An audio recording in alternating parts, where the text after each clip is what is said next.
fun one. Guys played well tonight. They defended, for 40 minutes, which was good to see. That's one thing that we've struggled with, where we defend really well in spurts in games. That's why we've won a lot of our games this year.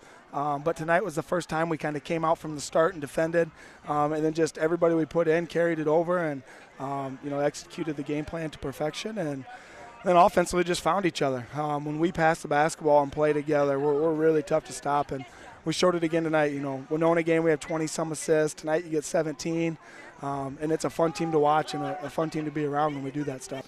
Maybe of my career here, I think, as we were talking about. I don't know if we've held anybody to 61 ever, but yeah, it was. Our guys just did a great job. And, all those turnovers weren't necessarily us jumping passing lanes or getting out and denying and pressuring.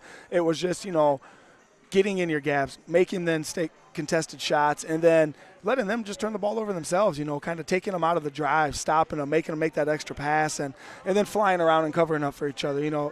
There's never a defense possession that's going to be perfect, exactly how you try to draw it up.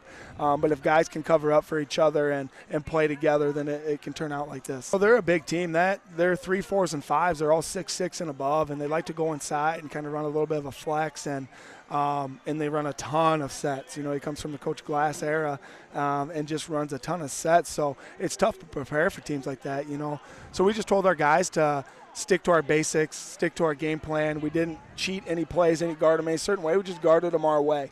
And then, told our guys to keep them out of the paint and contest shots late, and we did a good job of that tonight. I thought we left them open a few times in the first half where they got some really good looks, and we got lucky and they missed them. But I think that's where we just kind of took their confidence away from them and stayed with it all night. Jordan was really good, and he's been really, really good the last month or so, and he struggled against Winona a little bit the last 2 games before Christmas, but Jordan's just been so efficient for us, does everything right. You wouldn't think of him as a big-time rebounder, but he comes up with some big ones, and he's an undersized 5, and he just battles in there. Yeah. So he was great tonight, finishing at the rim, and then his big fella counterpart, Moo, finally had a good game. We've seen him do it multiple times where in practice where he beat up on Jordan all week, and Jordan's getting mad at him. But it was finally good to see him just slow down in the game and just use his footwork and, go to his basic moves. And it was good to see. He could be a big-time threat for us if he continues to get better as the year goes.